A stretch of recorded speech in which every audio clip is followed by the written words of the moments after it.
Bismillahirrahmanirrahim. Assalamualaikum warahmatullahi wabarakatuh. Innal hamdalillah nahmaduhu wa nasta'inuhu wa nastaghfiruh wa na'udzu billahi min shururi anfusina wa sayyiati a'malina.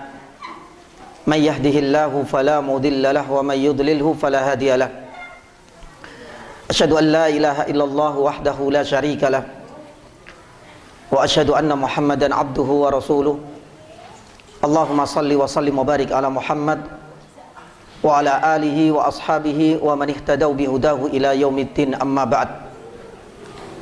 Allahumma inna nas'aluka khaira ma fi hadhihi al-lailah wa khaira ma ba'daha wa na'udzu bika min syarri ma fi hadhihi al-lailah wa syarri ma ba'daha.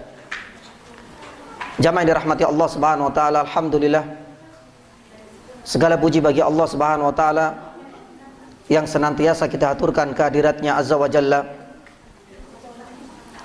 yang dengan berbagai kenikmatan-kenikmatan yang bisa kita rasakan hari ini mampu membangkitkan hati kita dan memudahkan langkah kita untuk mendatangi majelis ilmu di tempat yang Allah Subhanahu wa taala muliakan dan tempat yang Allah Subhanahu wa taala cintai ini.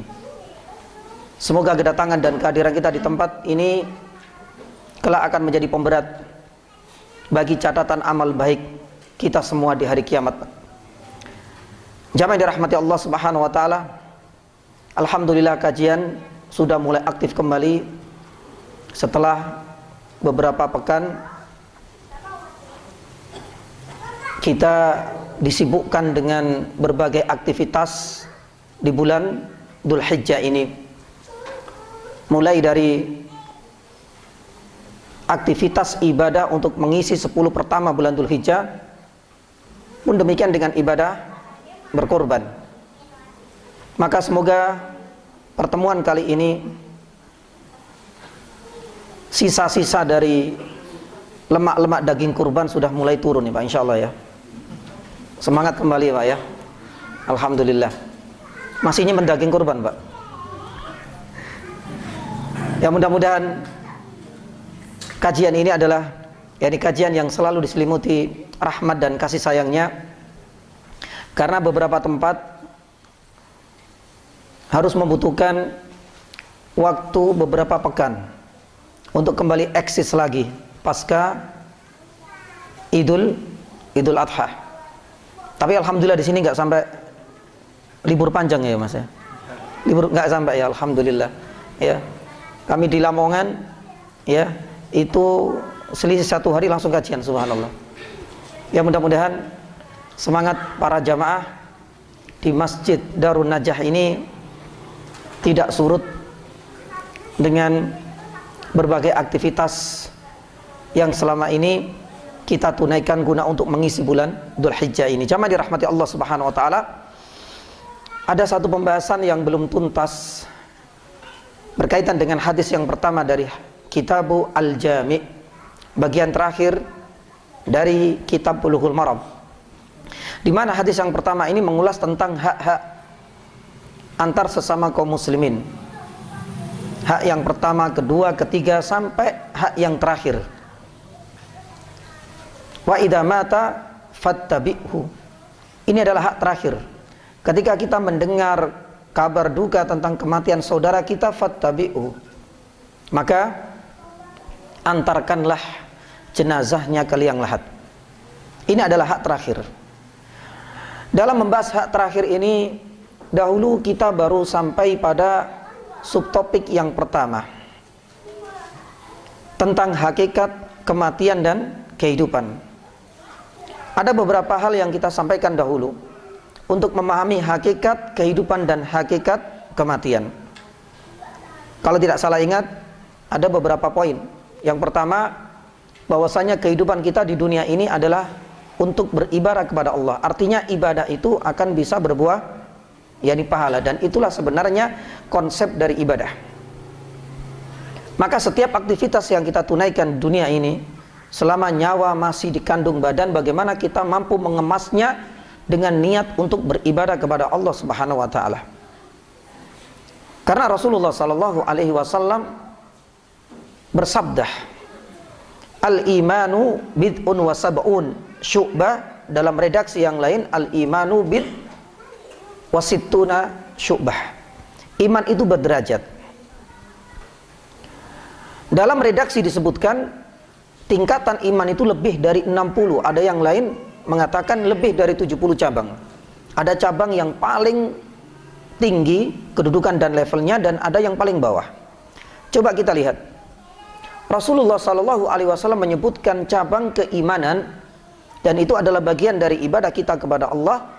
Ternyata suatu amalan yang mungkin barangkali kita abaikan, kita anggap remeh. Imatatul adza anit thariq, ketika seorang itu menyingkirkan duri bebatuan yang sekiranya hal ini menghalangi orang yang berjalan kaki di jalan atau tempat tersebut. Maka inilah pentingnya bagaimana setiap amal baik dan rutinitas kebaikan yang kita amalkan di dunia ini kita niatkan untuk ibadah. Menyingkirkan bebatuan di jalan, menyingkirkan duri, siapa sangka ini adalah bagian dari cabang keimanan dan bagian dari ibadah. Maka semuanya itu tergantung kepada niat kita. Bahkan jangankan itu, jamaah yang dirahmati Allah, Rasulullah SAW bersabda, wa fi bud'i ahadikum sadaqah. Ketika seorang suami bersenggama, berhubungan intim dengan istrinya dengan niat untuk sedekah, ini pun akan berbuah yakni pahala. Yang ini banyak tidak terlintas di benak kaum muslimin dan manusia pada umumnya. Maka kalau seandainya kita mampu mengolah, mengemas amalan-amalan baik, sekalipun itu pada dasarnya mubah yakni hukumnya, tapi kalau seandainya kita niatkan untuk ibadah kepada Allah, maka itulah sebenarnya hakikat dari kehidupan di dunia ini adalah untuk beribadah kepadanya. Kemudian kita sebutkan dahulu bahwasanya kehidupan dan kematian ini adalah ladang yakni ujian. Karena ujian itu tidak berhenti sebenarnya ketika kita di dunia. Bahkan ujian ini akan berlanjut terus. Bukankah Allah Subhanahu wa taala berfirman dalam surat Al-Balad, laqad khalaqnal insana fi kabad. Apa itu yakni kabad? Manusia ini sudah benar-benar diciptakan oleh Allah Subhanahu wa taala dalam kondisi yang susah payah. Imam Al-Qurtubi rahimahullahu taala ketika mengomentari ayat ini di dalam surat Al-Balad ayat yang keempat, ya, ujian yang akan dilalui oleh manusia seluruhnya itu akan bertubi-tubi dan runtut seakan tidak ada habisnya. Apakah berhenti dengan nyawa melayang dan kematiannya di dunia? Tidak. Hal itu akan terus berlanjut. Coba kita lihat ujian manusia. Kalau di dunia kita bisa merasakannya, tapi siapa sangka di alam barzah mereka pun akan diuji. Di antara mereka ada yang mendapatkan naimul qabr dan ada yang mendapatkan azab al-qabr. Ini sudah ujian. Apakah berhenti dengan alam qabr berpindah dengan terjadinya hari kiamat besar? Tidak pula. Kita bisa merasakan berbagai riwayat dan asar dari Nabi SAW menjelaskan bahwa dibangkitkannya manusia ini malah menjadi satu episode baru dalam kehidupan manusia yang begitu beratnya. Masa penantian 40 tahun. Satu harinya sebanding dengan berapa? Ya 50.000. Kita tinggal menghitung ya di berapa tahun kita menunggu giliran. Maka di sini Umar bin Abdul Aziz rahimahullah taala pun menuturkan, ya, ketika aku didemo, dicela, dihina oleh rakyatku yang sendiri. Nah, apa pesan dan pelajaran penting yang kita dapatkan dari beliau dan bagaimana sikap yang beliau? Sikap yang beliau, sikap bijak yang ditunjukkan oleh Umar bin Abdul Aziz rahimahullah taala, kalau bukan aku mengingat adanya yaumul hisab yang semuanya akan dimintai pertanggungjawabannya, pasti aku akan membalas dari celaan itu. Karena kebanyakan celaan itu adalah fitnah. Karena itu kebanyakan adalah bulian. Karena itu juga ada unsur kedustaan dan kebohongan. Tapi aku merasa ada kekhawatiran bila mana aku membantah, membalas yang bulian dan celaan yang dari rakyatku, hal ini akan mempengaruhi apa? Proses yang beratnya hisab nanti subhanallah. Maka jamaah yang dirahmati Allah Subhanahu wa taala, inilah di antara yang hikmah kita mengingat yang kematian. Kemudian di antara subtopik yang ketiga yang ingin kita sampaikan, ya, yang keberapa? Yang ketiga, ya. Faedah yang ketiga yang bisa kita petik dari pembahasan hari ini adalah kita dilarang untuk mengingat kematian kecuali dalam kondisi-kondisi tertentu. Ya, meskipun jamaah dirahmati Allah Subhanahu wa taala, mengingat kematian itu dianjurkan sekali sebagaimana perintah Nabi SAW, dan itu adalah bagian dari ibadah, tapi tetap kita tidak diperbolehkan untuk meminta kematian. Kita tidak boleh memohon kepada Allah Subhanahu wa taala, ya Allah matikanlah saya di dunia ini. Terutama di masa-masa pandemi serba sulit. Kita pun di PHK, anak kita 10, siapa yang nanti mau pengen dan sebagainya, matikan yang saya. Cepatkanlah kematian untuk kami semua sekeluarga misalnya. Ternyata hal ini menjadi sesuatu yang terlarang. Kenapa demikian? Karena Rasulullah SAW pernah bersabda, khairun nas, sebaik-baik manusia itu adalah man tala umruhu wa hasuna amaluhu.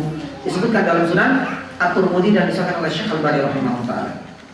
Karena manusia terbaik itu adalah orang yang panjang usianya. Jadi dia nggak mengharap-harap dan tidak menanti kematian. Dia tetap optimis dalam menjalani kehidupan ini. Di sisi lain, wa hasuna amaluhu, amalnya baik, ibadahnya kenceng, kajiannya nggak pernah yang dibolong-bolong, ya, misalnya sedekahnya, puasanya, sholat malamnya. Maka kata Rasulullah, khairun nas, sebaik-baik manusia yang seperti ini ketika masih diberikan usia panjang, tidak mengharap yang kematian, tapi di sisi lain mampu, ya, mengisi kehidupan dan sisa usianya yang entah kapan kematian itu akan mendatanginya, itu dengan berbagai dan beragam yang ibadah dan ketaatan kepada Allah SWT.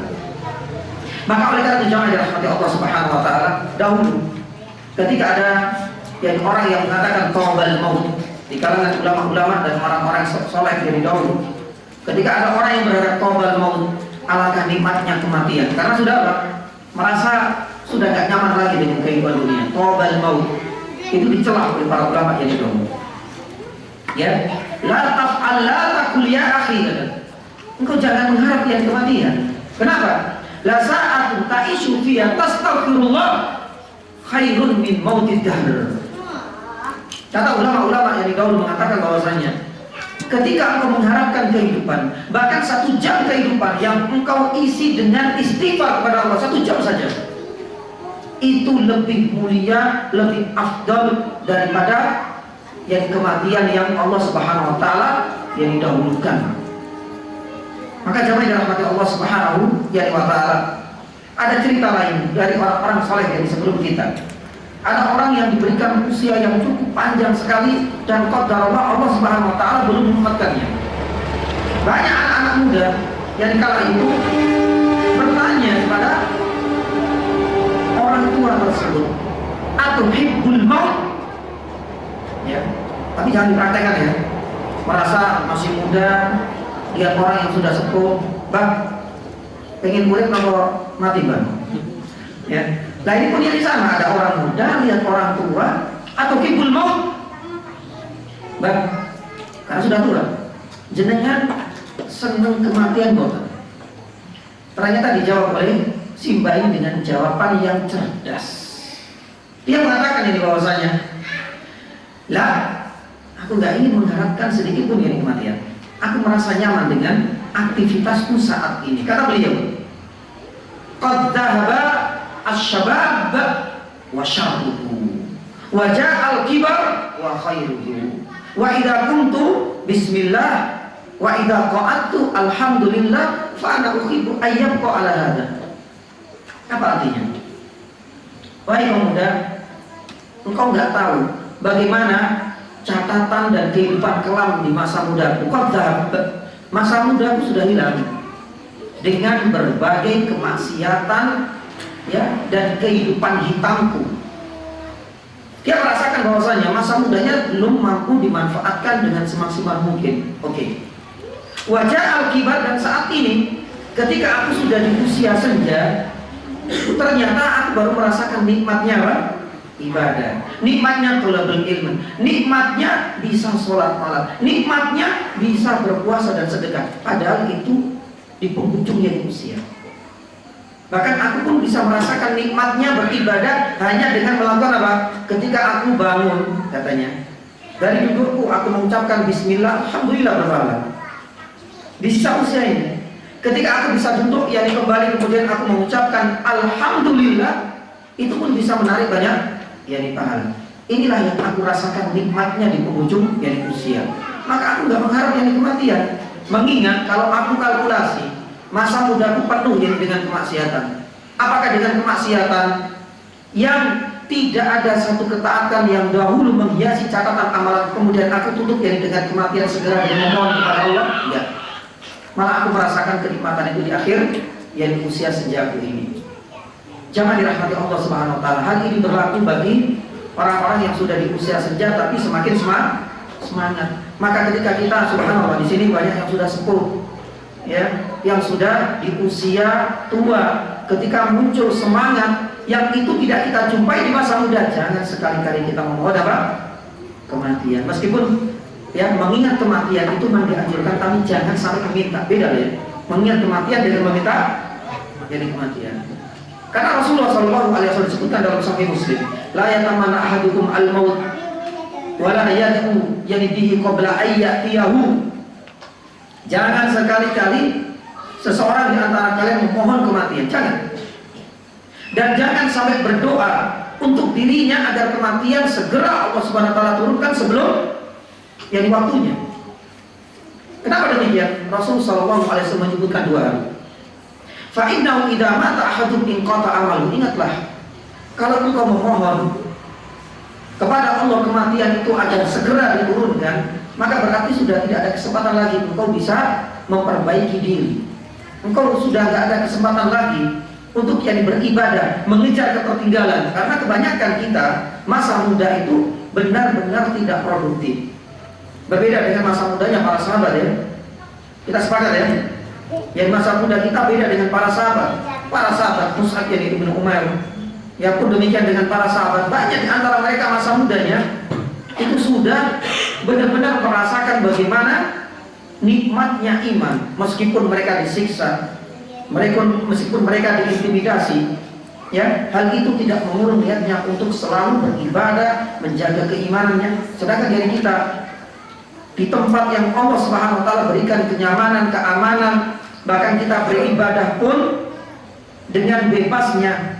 Tapi kebanyakan di antara kita dan kita semua, termasuk yang saya subhanallah, ya, masa muda kita dahulu tidak seperti yang para sahabat. Maka tatkala kita di usia-usia seperti ini merasakan nikmatnya beribadah, sebagaimana dalam Rasulullah SAW, ingat, ya, kalau engkau sudah datang ajalmu dan permintaan dikabulkan oleh Allah, inqata amalnya.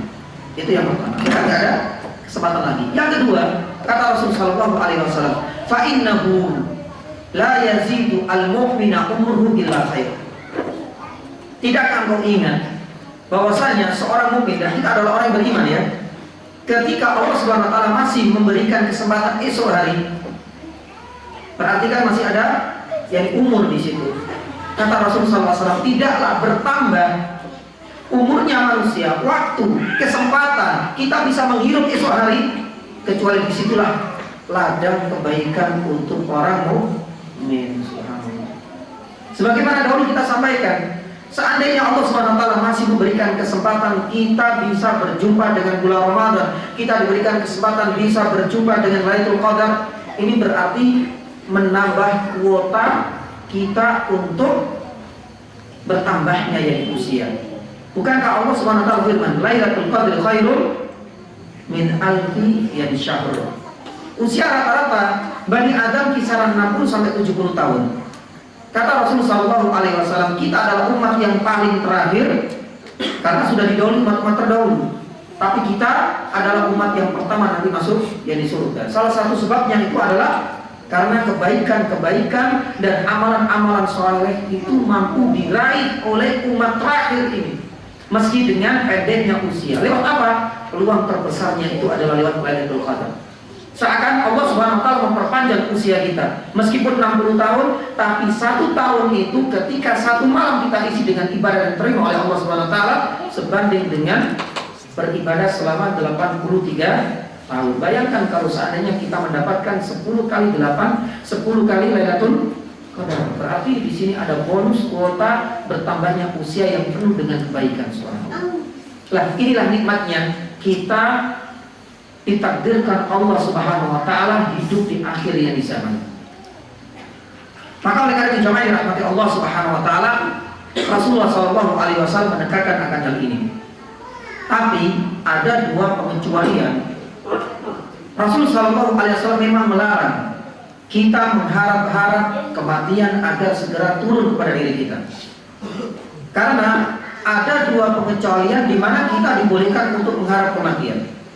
Ada dua pengecualian. Yang pertama, kata Rasulullah, kata para ulama, ketika kita sudah tidak mampu lagi menahan beratnya dan bebannya fitnah terhadap agama kita, bukan pada urusan dunia, tidak diperbolehkan. Makanya para ulama mengatakan bahwasanya larangan mengharap dari kematian itu hanya berlaku ketika kita merasakan ujian hidup, bukan ujian dalam mempertahankan akidah dan keimanan. Tapi di saat kita mendapatkan siksaan, mendapatkan intimidasi, teror yang bertubi-tubi, dan itu berefek pada akidah kita, sebagaimana dialami oleh para sahabat, sebenarnya saat itulah diperbolehkan bagi siapapun yang mengalami persis dengan yang dirasakan oleh para sahabat dahulu untuk boleh memohon kepada Allah Subhanahu wa taala menjadi kematian. Di saat apa? Terjadi fitnah, tidak mampu menahan ujian, bukan kehidupan, tapi ujian untuk menahan fitnah dan ujian agama mereka. Makanya jamaah dirahmati Allah Subhanahu wa taala, Rasulullah SAW ya, itu pernah berdoa kepada Allah Subhanahu wa taala. Rasulullah pernah berdoa. Ya, kata Rasulullah SAW dalam doanya, "Idza arad ya Allah, kalau seandainya Engkau menginginkan bi ibadika fitnatan, kalau seandainya Engkau menginginkan kepada hamba-hambamu itu fitnah yang terjadi pada agama," kata Rasulullah, "faqbidni ilaih," maka percepatkanlah, segerakanlah kematianku. Kalau seandainya apa? Terjadi fitnah pada agama kita. Dan ini pula yang pernah menjadi doanya Umar bin Khattab radhiyallahu taala. Disebutkan dari riwayat Sa'id bin Al-Musayyib rahimahullahu taala, ketika di Mina, Umar bin Khattab radhiyallahu taala gelisah di Mina. Ya. Dan itu di waktu haji, berarti bulan apa? Yang Dzulhijjah. Memang yang kematian Umar terjadi bulan Dzulhijjah. Nah, ketika itu menjadi haji terakhir di Mina, itu sudah mulai gelisah. Karena fitnah di akhir ya kehidupan Umar bin Khattab ini semakin membesar. Dan kita tahu memang di bulan itu akhirnya Umar bin Khattab meregang nyawa, ditusuk oleh siapa? Abu Lu'lu'ah yani Al-Majus. Abu Lu'lu'ah Al-Majus. Nah, jemaah dirahmati Allah Subhanahu wa taala, Sa'id bin Musayyib itu mendengar doanya Umar bin Khattab karena merasakan bahwasanya fitnah yang terjadi pada agamanya, dia beban berat sekali ya. Harus menyelesaikan masalah-masalah dan urusan dalam negerinya karena beliau seorang khalifah. Di sisi lain, dia sudah merasakan banyak di antara pemberontak-pemberontak yang sudah mulai tidak suka dengan kepemimpinan Umar bin Khattab radhiyallahu taala. Sampai di Mina beliau berdoa, "Allahumma qad kaburat yani sinni wa dha'ufat quwwati wa intasharat ra'iyati faqbidni ilaika khaira mudayyin wa mufarrid." Ya Allah, Engkau tahu bagaimana beratnya aku harus tetap mempertahankan yang agamaku ini. Untuk sekali berumar ya, karena dia sudah merasakan ada hal yang memang menjadikan urusan dalam negerinya ini jadi banyak teror-teror, terutama dari ya orang-orang yang sudah mulai benci kepada Umar bin Khattab radhiyallahu taala anhu. Kata yang beliau, "Qad kafurat yani sini," usiaku sudah sepuh, sudah tua. "Wa dha'ufat yani jismi." Pun demikian, hal ini selaras dengan lemahnya fungsi organ tubuhku, jasanya sudah mulai lemah. "Wa tashrat ra'iyati." Para ulama menyebutkan bahwasanya masa kekhalifahan Umar ini paling panjang, 23 tahun. Ada yang mengatakan ini lebih dari itu. Ya. Lah masa panjangnya Umar ini dibuktikan yakni dengan apa? Menaklukkan pada wilayah-wilayah. Dan itu tidak terjadi pada zamannya Abu Bakar atau zamannya Utsman dan yakni Ali bin Abi Thalib. Ini adalah sebuah nikmat yang besar. Itu terjadi di zamannya Umar bin Khattab radhiyallahu anhu. Intasyarat yakni ra'iyyah. Kaum muslimin sudah tersebar ya di semenanjung Jazirah Arab, bahkan di luar Jazirah Arab. Apa yang terjadi?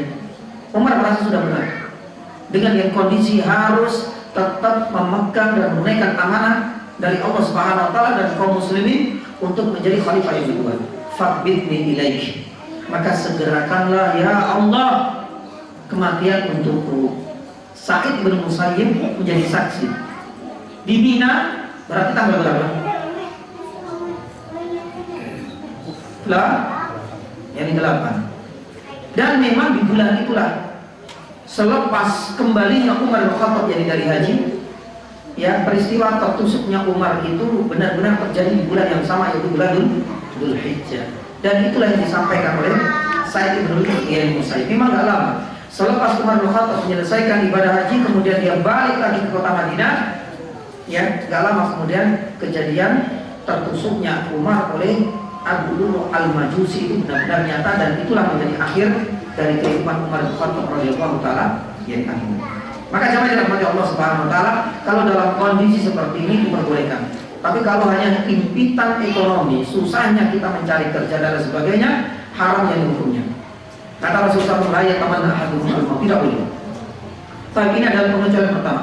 Pengecualian yang kedua dan terakhir, kita dibolehkan untuk meminta segera kematian asalkan berperang di jalan Allah Subhanahu wa taala menghadapi musuh Allah.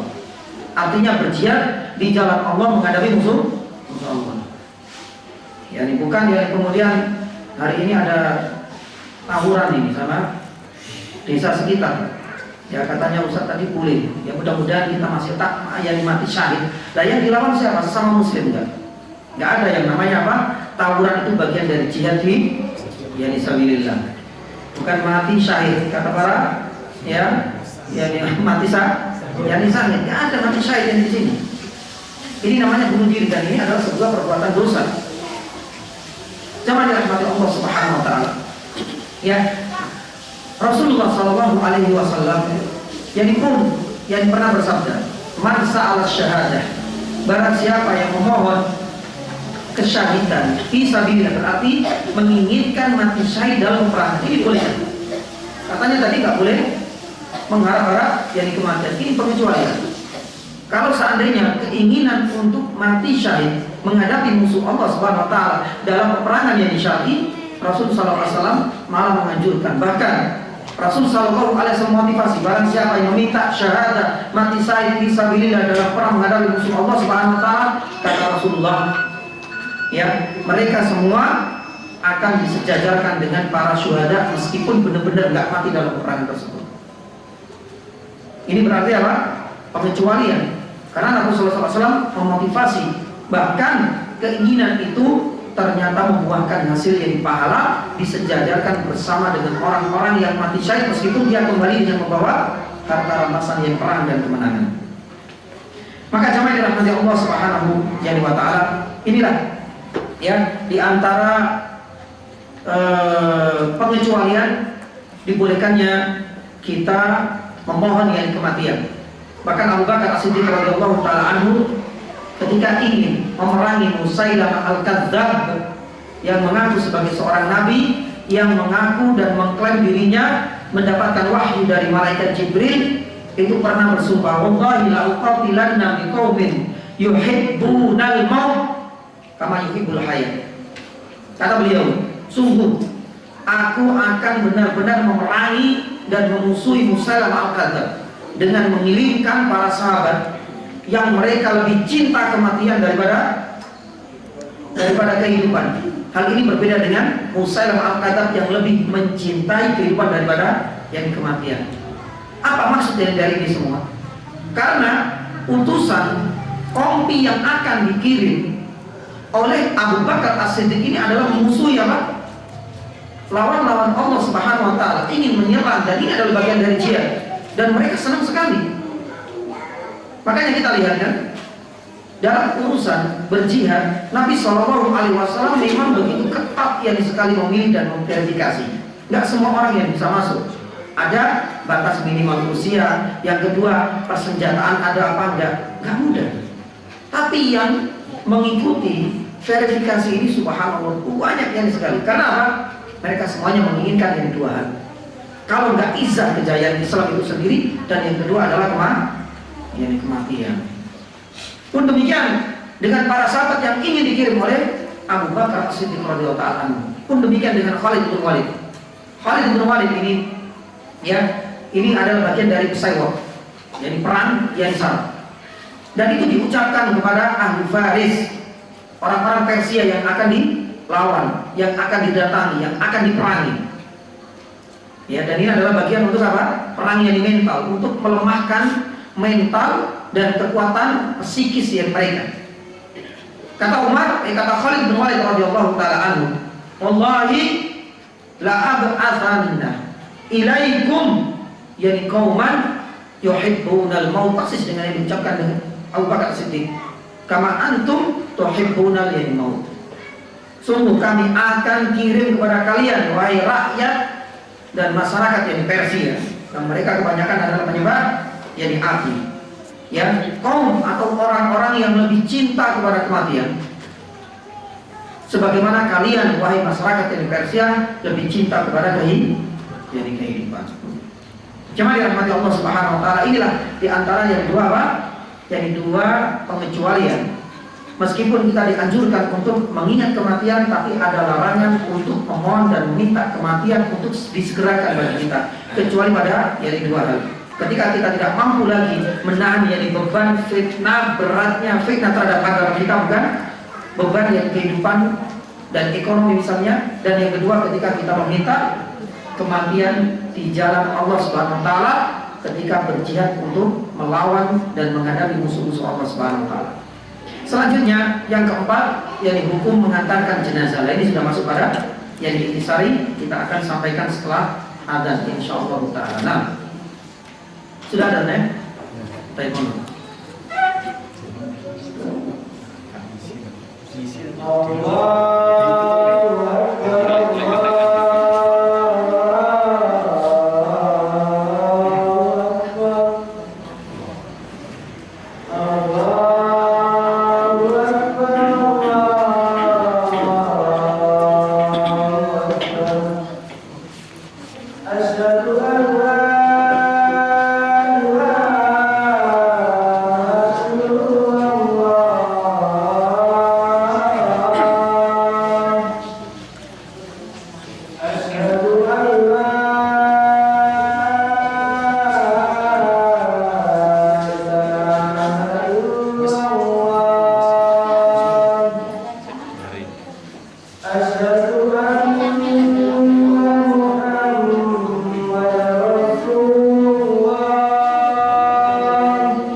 Wa asyhadu an la ilaha illallah wahdahu la syarika lahu wa asyhadu anna Muhammadan abduhu wa rasuluh. Allahumma salli wa sallim wa barik ala Muhammad wa ala alihi wa ashabihi wa man ihtadaw bihudahu ila yaumiddin, amma ba'd. Jamaah dirahmati Allah Subhanahu wa taala. Poin yang keempat adalah hukum menghantarkan jenazah, sebagaimana ada di dalam hadis, dan ini adalah hak yang terakhir, wa idza mata fattabi'hu.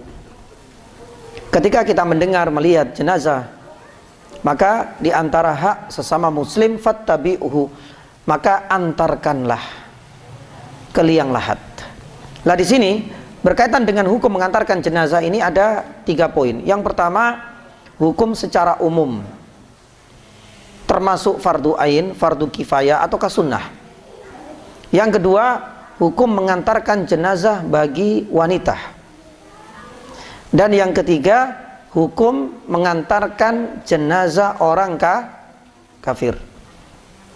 Ya, kita nggak tahu, mungkin barangkali satu ini saja poin yang ingin kita sampaikan, selebihnya nanti kita bahas pada pertemuan selanjutnya, karena masih ada keutamaan mengantarkan jenazah, yakni dan adab-adab dalam mengantarkan yakni jenazah. Mudah-mudahan pada pertemuan yakni selanjutnya bisa kita tuntaskan. Nah, adapun poin pertama, hukum mengantarkan jenazah secara umum ini ada silang pendapat di kalangan para ulama secara umum. Ada yang mengatakan hukumnya wajib, artinya fardu ain. Ya, kalau tidak dijalankan bagi setiap kaum muslimin, setiap muslim, maka berarti dia berdosa. Ada pula yang mengatakan hukumnya sunnah. Ya, berarti tidak terlalu ditekankan. Tapi pendapat yang lebih mendekati kebenaran, dan ini adalah pendapat yang dikuatkan oleh Syekh Muhammad bin Shalih Al-Utsaimin rahimahullah ta'ala, hukum secara umum mengantarkan jenazah adalah fardu kifayah, sebagaimana hukum mensolatkan jenazah. Fardun kifayah itu artinya hukumnya wajib. Ya, kalau ditinggalkan berdosa. Hanya saja di sini ada kifayah, artinya kalau sudah dilaksanakan, ditunaikan oleh sebagian kaum muslimin, maka sebagian muslimin yang tidak menjalankannya tidak berdosa. Tapi sebaliknya, kalau ditinggalkan seutuhnya dan seluruhnya, maka semuanya menanggung dosa. Insya Allah, yani kita sudah memahami ya perbedaan antara fardu ain, yang itu setiap manusia tidak boleh diwakilkan kepada saudaranya yang lain, seperti yani sholat wajib, itu fardu ain, tidak bisa. Yani hari ini sebagaimana orang yang titip absen misalnya, nggak ada. Hari ini saya nggak mau sholat dulu, sholat isya, tolong ya absenkan sekalian, gantikan atau sholatkan nanti tak kasih, atau fee dan lain sebagainya, enggak. Karena hukumnya fardu ain, tidak bisa diwakilkan. Karena itu adalah hak personal. Adapun fardun kifayah, kalau seandainya sebagian sudah menunaikan, maka yang lain tidak berdosa. Taib. Apa dalilnya yani jamaah yang dirahmati Allah? Menurut yani para ulama, sebagaimana Syekh Utsaimin rahimahullah taala menuturkan, dalil yang pertama itu hadis dari Anas ibnu Malik radhiyallahu taala anhu, disebutkan dalam Sahih Muslim. Rasulullah sallallahu alaihi wasallam ya ketika itu sedang berdiri, kemudian lewat marra bi janazatin, lewat yani ada orang iringan-iringan jenazah. Nabi sallallahu alaihi wasallam mengomentari wajabat wajabat wajabat. Suatu hari ada iringan-iringan juga jenazah. Nabi sallallahu alaihi wasallam mengatakan wajabat wajabat wajabat. Maka sahabat Umar bin Khattab radhiyallahu taala anhu bertanya kepada Rasulullah, apa maksud yang dari wajabat? Kalau kita terjemahkan itu layak atau wajib yani baginya, layak baginya, layak baginya, layak baginya. Lah, Rasul sallallahu alaihi wasallam ketika mengatakan yang demikian, hal ini memantik Umar untuk bertanya. Karena jenazah pertama banyak orang yang bersaksi akan kebaikannya. Nabi sallallahu alaihi wasallam mengatakan layak baginya, cuma itu tok. Ketika jenazah yang kedua ya adalah orang yang terkenal dengan kemaksiatannya, Rasul sallallahu alaihi wasallam juga mengatakan wajabat wajabat wajabat. Barulah kemudian Umar ketika menanyakan apa artinya ya Rasulullah dengan ucapan tersebut. Jenazah pertama ketika aku mengatakan wajabat wajabat, karena kalian adalah saksi di dunia bagi orang-orang yang meninggal. Ketika engkau menyaksikan yani kebaikan, bukan dibayar loh ya, bukan dipaksa ya. Ya. Kata Rasulullah SAW, layak baginya untuk masuk surga. Perbedaannya dengan jenazah yang kedua, ketika banyak orang yang mencelanya, menghinanya karena keburukannya, karena kemaksiatannya selama hidupnya. Rasulullah SAW yani juga mendoakan wajabat wajabat, layak baginya, tapi berbeda tempatnya, layak baginya untuk masuk neraka. Nah di sini sebagian ulama mengatakan Rasulullah Shallallahu Alaihi Wasallam kala itu tidak ikut mengantarkan jenazah sampai ke liang lahat. Karena sudah ada sebagian sahabat yang mengantarkannya. Ini menjadi petunjuk dan dalil bahwasanya mengantarkan jenazah itu hukumnya fardu kifayah. Wallahu taala alam. Ini adalah dalil yang pertama. Dalil yang kedua, jamaah dirahmati Allah Subhanahu wa taala, itu adalah hadis yang sedang kita bahas. Di mana di sini membahas tentang hakul muslim alal muslim. Dan kita tahu jamaah, hak-hak muslim yang ada di dalam hadis ini mulai dahulu menjawab salam, kemudian menjawab orang yang bersin, menjenguk orang sakit, semuanya ini tidak satu hukum. Tidak semuanya hukumnya fardu ain. Ada yang sunnah, ada yang fardun kifayah. Maka dari sinilah kemudian para ulama mengatakan bahwasanya ini hanya sebatas hak yang tidak masuk dalam hukum fardun aini, yang hukumnya itu diwajibkan untuk setiap person dari kaum muslimin, tidak. Ya, sebagaimana menjenguk orang yang sakit yang kita sampaikan pada pertemuan dan pertemuan sebelumnya. Menjenguk orang sakit ini hukumnya bukan fardu ain. Maka sebagian ulama mengatakan bahwasanya pun demikian dengan mengantarkan jenazah. Meskipun hadis ini menggunakan istilah atau fi'il amr atau kata kerja fattabi'hu, tapi tidak menunjukkan hukum wajib secara individual. Taib.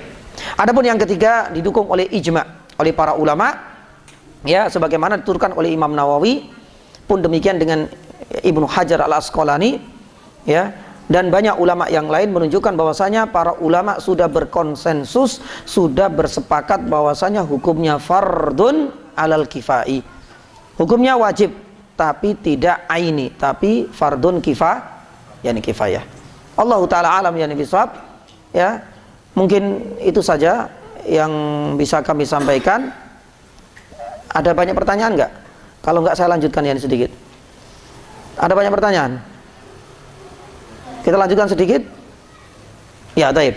Berarti poin yang kedua, jamaah yang dirahmati Allah Subhanahu wa taala, hukum mengantarkan jenazah bagi wanita. Lah ini yang terdapat silang pendapat, perbedaan di kalangan para ulama. Ada yang mengatakan bahwasanya hukumnya makruh. Ada yang mengatakan hukumnya haram. Sebagian besar jumhur ulama, salah satunya adalah mazhab Syafi'i, Imam Nawawi mengatakan bahwasanya hukumnya makruh, tidak sampai pada derajat haram. Tapi sebagian yang lain dalam mazhab Hanafi dan termasuk pendapatnya Syekh Utsaimin juga lebih condong bahwasanya makruhnya ini adalah makruh tahrim. Lebih condong kepada haramnya bagi wanita muslimah mengantarkan jenazah sampai ke liang lahat. Subhanallah, yang unik dalam pembahasan ini, hadis yang dipakai oleh dua kubu para ulama ini sama. Hanya sisi pendalinannya saja yang berbeda. Disebutkan dalam sebuah riwayat dari Ummu Atiyah, di mana Ummu Atiyah itu pernah mengungkapkan, nuhina katanya, nuhina an ittiba'il janais. Kami, artinya kaum wanita, itu dilarang oleh Nabi SAW untuk mengantarkan jenazah, walam yu'zam alaina. Tapi larangannya itu tidak sampai pada kelas berat gitu loh. Jadi kita dilarang, tapi tidak secara penekanan secara keras dari Nabi SAW. Itu intisarinya. Nah di sini yang kemudian menjadikan para ulama mengatakan bagi kalangan mazhab Syafi'iyah, sedikit kita membahas perbedaan ini, mengatakan bahwasanya ini memang dilarang wanita, tapi kan Nabi SAW tidak mengatakan secara jelas. Bahkan itu kan ucapannya sahabat, bukan Nabi SAW yang langsung mengatakan bahwasanya kalian wahai wanita jangan sekali-kali mendatangi, jangan mengantarkan jenazah. Tidak dengan kata seperti itu. Maka berarti ini hanya sekedar hukum makruh saja.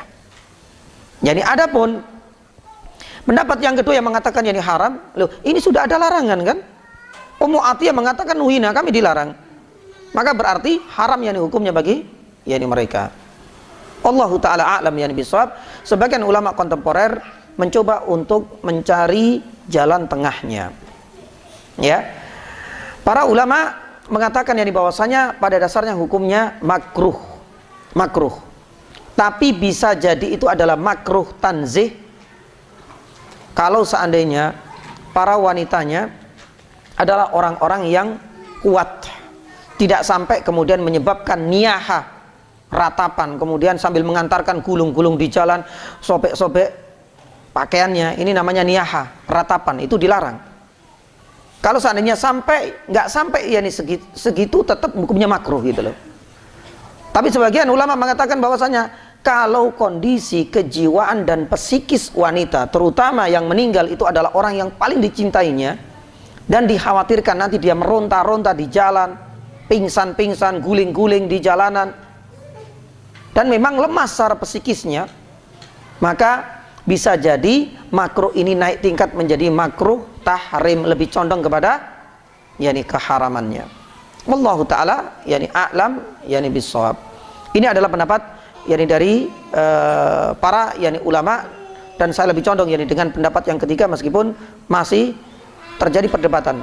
Yani tergantung kepada kondisi psikis yakni wanita yakni itu yakni sendiri. Tapi pada dasarnya hukumnya yakni makruh. Kalau seandainya ditinggalkan, artinya tidak usah mengantarkan yakni jenazah lah, karena afdol, karena pada dasarnya hukumnya apa? Makruh. Taib. Yang terakhir, sudah kita sambung ini saja. Yang terakhir, hukum mengantarkan jenazah orang kafir. Apa hukumnya ini, jamaah dirahmati Allah? Ini ada dua pendapat. Pendapat yang pertama mengatakan boleh dan tidak makruh.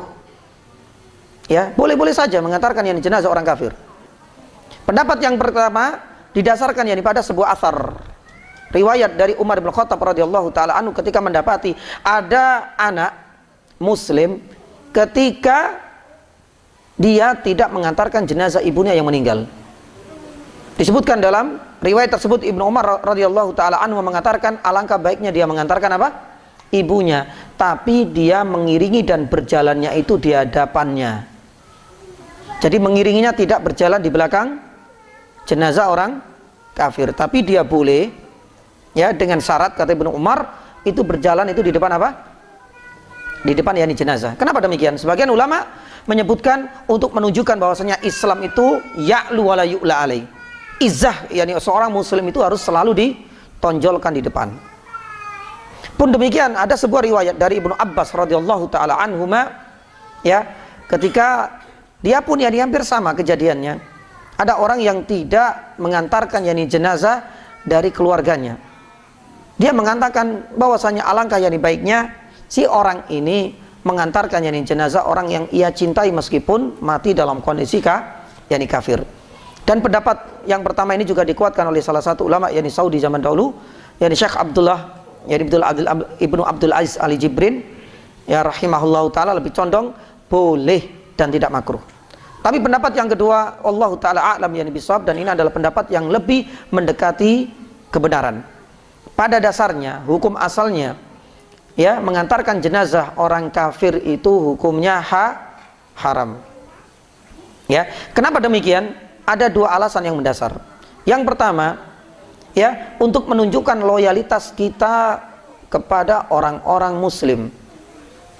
Karena dengan kita mengantarkan yakni jenazah orang-orang kafir, itu berarti ada semacam yakni bukti ya kesukaan, ada bukti kecondongan kita kepada mereka. Padahal mereka tidak layak untuk dihormati. Makanya ini menjadi apa? Alasan yang kedua. Bagaimana mungkin mereka layak untuk dihormati? Lawang mereka mati dalam kondisi kafir, mereka akan mati selama-lamanya di neraka, dan mereka adalah orang-orang yang benar-benar paling durhaka kepada Allah. Apakah layak kemudian dihormati dengan diantarkan yakni jenazahnya? Inilah diantara yang dua yakni hal yang berkaitan dengan loyalitas. Ya, maka hal ini tidak diperbolehkan, hukumnya haram. Dan yang kedua, orang kafir tidak layak untuk dihormati karena mereka adalah orang yang paling durhaka kepada Allah Subhanahu wa taala. Ya, lah adapun mengenai tanggapan, bukankah Ali ibn Abi Thalib radhiyallahu taala anhu dahulu pernah diperintahkan oleh Nabi Shallallahu alaihi wasallam untuk mengurus jenazahnya siapa? Ayahnya siapa?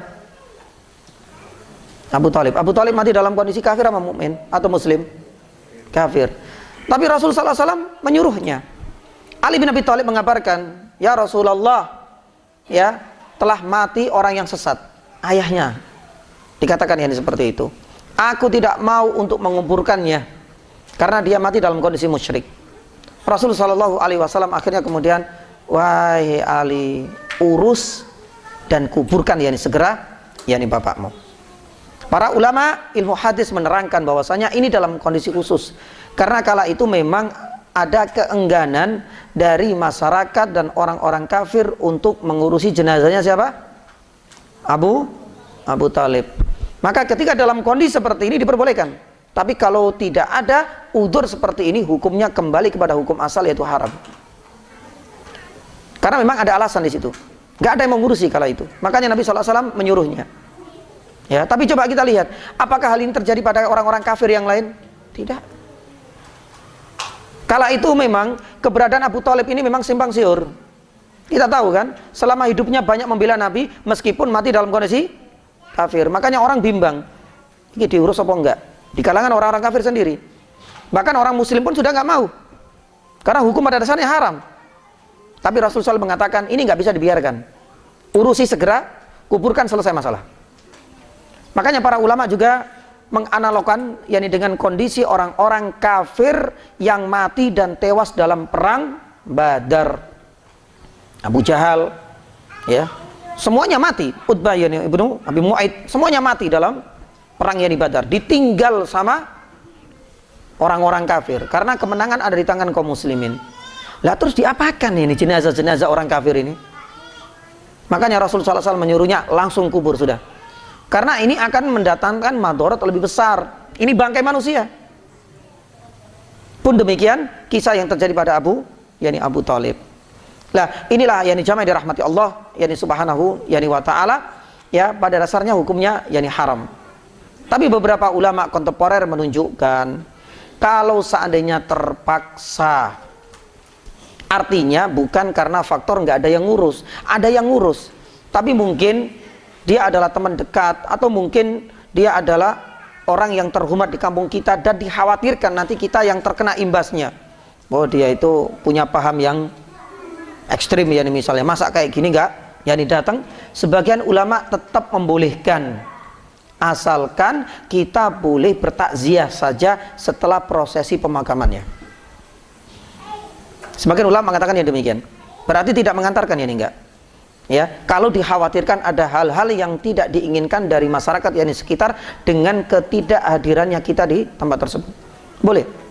Asalkan kita hadir, ya, setelah prosesi. Dan kita tahu orang-orang kafir kan punya prosesi, ya, pemakaman yang itu kental sekali dengan agama dan keyakinan mereka. Tinggalkan dulu, baru kemudian selesai kita bisa. Tapi kalau seandainya dirasa tidak ada masalah dengan hadir dan tidaknya, ya sudah masalah. Jadi kembali kepada hukum asal, nggak ada udzur, hukumnya haram bagi kita semua. Allahu ta'ala a'lam bisawab. Dan inilah jamaah dirahmati Allah subhanahu wa ta'ala, di antara hukum, ya, mengantarkan jenazah. Hukum asalnya adalah fardu kifayah menurut jumhur para ulama. Hukum bagi wanita pada dasarnya makruh, bisa tanzih dan bisa tahrim. Bisa hukumnya makruh kalau seandainya sebagian ulama kontemporer mengatakan kalau kuat secara psikisnya, mentalnya, tapi kalau enggak maka menjadi haram. Ya. Kemudian yang ketiga, hukum mengantarkan jenazah orang kafir diperbolehkan kalau memang ada udzur. Kalau enggak ada udzur berarti kembali kepada hukum asal, yaitu haram. Wallahu taala alam bisawab. Demikian yang bisa kami sampaikan. Cukup, ya. Ya cukup insyaallah, ya. Subhanallah. Mudah-mudahan pada kesempatan yang berikutnya bisa kita sampaikan, masih menyisakan 3 hal. Bagaimana sikap salaf dahulu dalam menyikapi atau sikap mereka ketika melihat jenazah. Bagaimana sikap yang kita tunjukkan. Kemudian yang berikutnya, apa sih keutamaan dari kita mengantarkan jenazah? Apa sih fadilahnya dan keuntungan kita? Pahala seperti apa yang kita dapatkan dalam mengantarkan jenazah saudara kita? Dan yang tidak kalah pentingnya, adab dalam mengantarkan jenazah, yang insya Allah nanti adab-adabnya kita ambil dari kitab Ahkamul Janaiz, sebagian saja dari kitab Ahkamul Janaiz yang dikarang oleh Syekh Albani rahimahullahu taala.